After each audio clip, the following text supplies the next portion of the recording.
Mana bu 5 ta probni ChatGPTga bitta suhbatda ketma-ket yozasiz.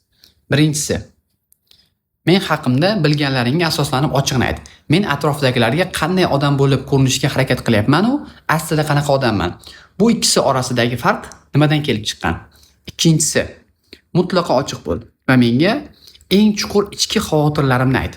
Uchinchisi: men har kuni takrorlab yuradigan, lekin o'zim sezmaydigan qaysi bitta sikl meni o'rtamiyona darajada ushlab turibdi? Bu siklni qayerdan sindirish mumkin? To'rtinchisi: agar shu muammoni hoziroq tuzatishni boshlasam, hayotim 1, 5, 10 yildan keyin qanday bo'lishi mumkin? Har birini aniq tasvirlab ber. Beshinchisi: yuqoridagi hamma javoblaringdan kelib chiqib ayt. Keyingi 30 kun ichida eng kam kuch bilan katta o'zgarish beradigan ishlar nima? Uni kunlarga bo'lib, aniq reja qilib ber.